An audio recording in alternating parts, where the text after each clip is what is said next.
Okay, so are you someone who really loves the idea of a great love story, but maybe you feel like there are just, well, almost too many out there? Oh, definitely. It can feel a bit overwhelming trying to figure out where to even start. Like you need a guide or something? Yeah, Well, today we're trying to offer a bit of a map, maybe. sounds good. For this deep dive, we've got two main things we're looking at. First, this article from January 2025, 20 modern love stories that will steal your heart. Okay. And second, we're taking a plunge into the world of modern love stories over on Wattpad, which is vast. Right, quite different sources there. So our goal today is really to sort of pull out the key themes, maybe look at the different types of romance people are writing and reading. Yeah, and it maybe flag some authors too. We basically want to give you a shortcut, help you find your next, really captivating read. Whether that's something light and funny or maybe something with a bit more emotional weight, exploring the whole spectrum, really. Exactly.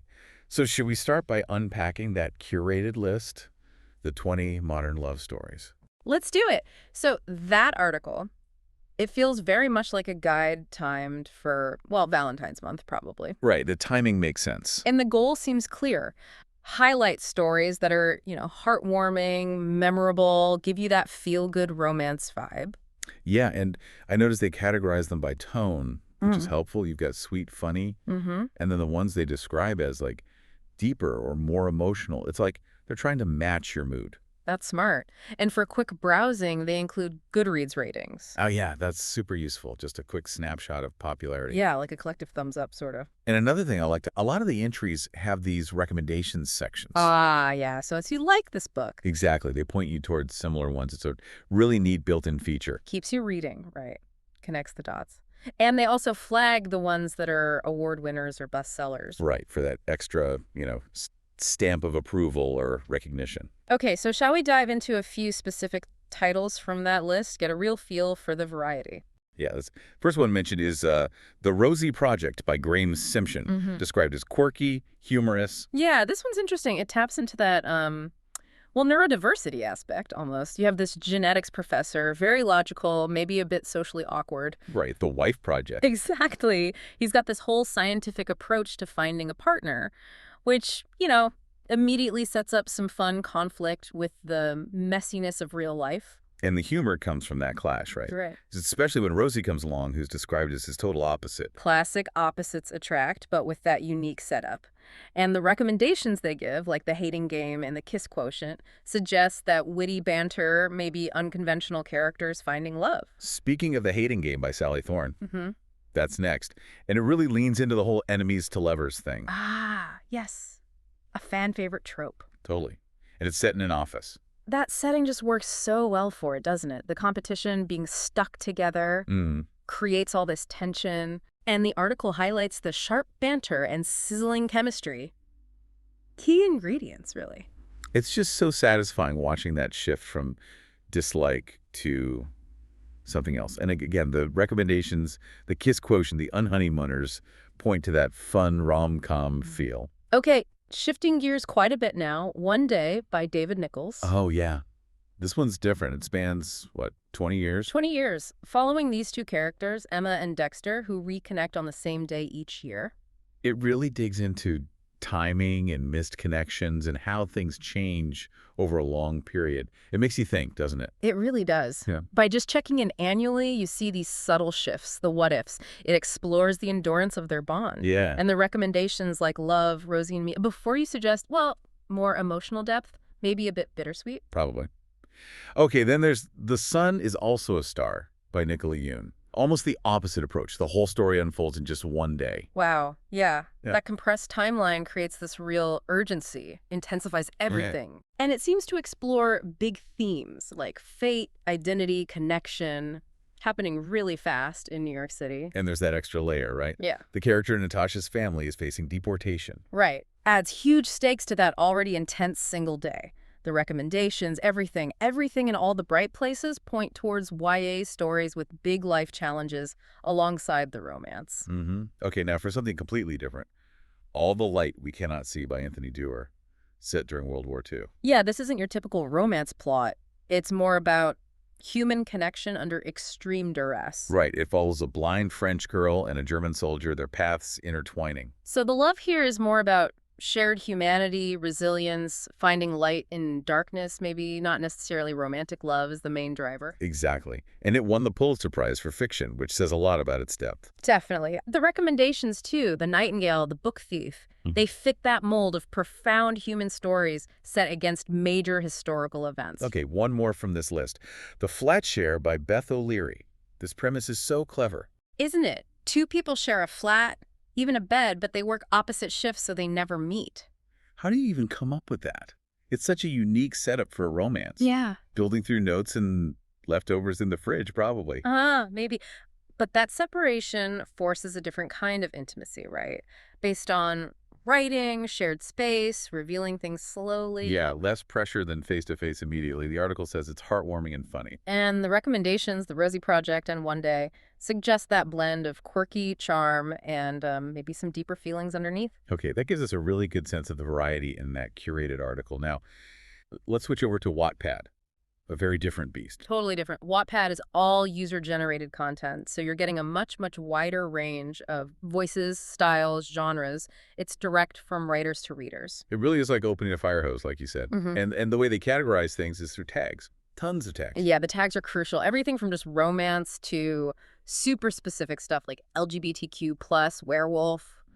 Fake dating, enemies to lovers, all spelled out. It lets readers really narrow down what they're looking for. And you have those hot and new sections showing what's trending, like right now. Feels very dynamic. But it's not total chaos, right? They have contests, editors' picks. Right. There is some curation happening. It helps highlight certain stories, gives them a boost. So should we look at some examples from Wattpad, see what's popular or representative? Yeah, let's. Okay, number one on the hot list when we looked was After Transmigrating, The Wealthy Film Emperor and I Have, H.E. Ending by Ari Shima. Marked complete, lots of reads. Okay, the tags are revealing. 1v1, yai, boy love. Clearly a male-male romance, focused on one couple. And Transmigrating. Yeah, that's a big trope in online fiction. Character moves to another world or body. Allows for all sorts of interesting scenarios, identity play. Gotcha. Okay, next. Oya, Sunday Kalogaras by Hosmod, mentions a social media star. The slice of life tag suggests maybe a more grounded story, like the real-life ups and downs of dating someone famous. And the Canada tag gives it a specific setting. Adds that local flavor, maybe. Then there's Between the Beats by Chats Lee, an IT consultant and a DJ. Interesting pairing. Different worlds. That's common, right? The techie and the artist. And it uses the tag modern love, suggesting contemporary relationship issues. Okay, here's one showing the global reach. Agas, Unspeakable Love, by I Am a Writer 403. It mentions a Telugu setting and a Barrister Babu tag. Wow, yeah. That really shows how these platforms connect specific cultures and languages. Barrister Babu probably refers to a specific fandom or type of story popular within that Telugu reading community. Fascinating. Then, Crescel plus Heart by Kitty 40. Pairing is Writer X Gamer. Another modern pairing, maybe met online? Could be. And the tags mention bittersweet ending and the miscommunication trope. Okay, so maybe not a simple happy ending. And miscommunication, classic source of drama in romance plots, right? Things go wrong because people don't talk properly. Totally. No. And one more. Heyday Love, A Heaven-Sent Husband by Joanna de Guzman. It actually notes it's a non-original work. Oh, okay. So maybe fan fiction or a translation. Could be. It mentions betrayal, rich and powerful family. Sounds dramatic. High stakes. And tags like beautiful female lead and Chinese novel give clues about its style and origin. So putting these two sources side by side, you see some overlaps, but also big differences. Absolutely. Tropes like enemies to lovers pop up in both the hating game on the list and as a common tag on Wattpad. Yeah. And opposites attract, like in the Rosie Project, you kind of see that echo in the IT consultant DJ pairing on Wattpad, maybe. For sure. Even things like fake dating, a big Wattpad tag, and a premise you find in lots of published rom-coms, too. But the feel is different, isn't it? The curated list feels very polished, reviewed. Yeah, editorially vetted, whereas Wattpad is much more raw, immediate, incredibly diverse, less gatekeeping. Which leads to different reading experiences. Yeah. One is maybe more consistently quality in a traditional sense. The other is more unpredictable, maybe more experimental. Possibly.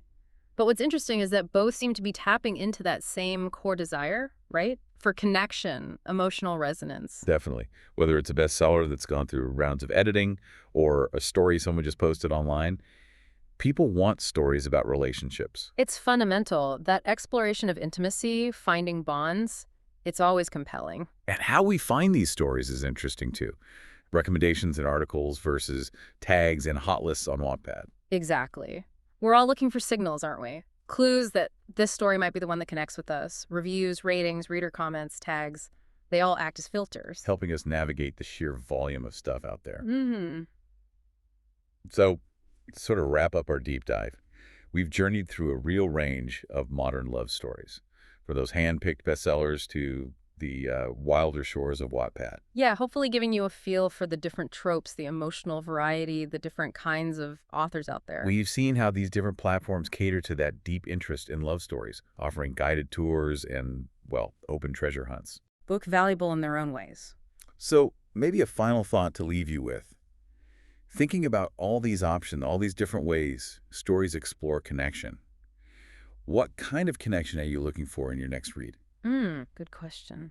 Are you after that classic rom-com structure? Or maybe something deeper that follows a relationship over years? Or perhaps the thrill of finding something totally new from an indie writer? There's just so much out there. There really is. The world of modern love stories is vast. Yes. So happy exploring.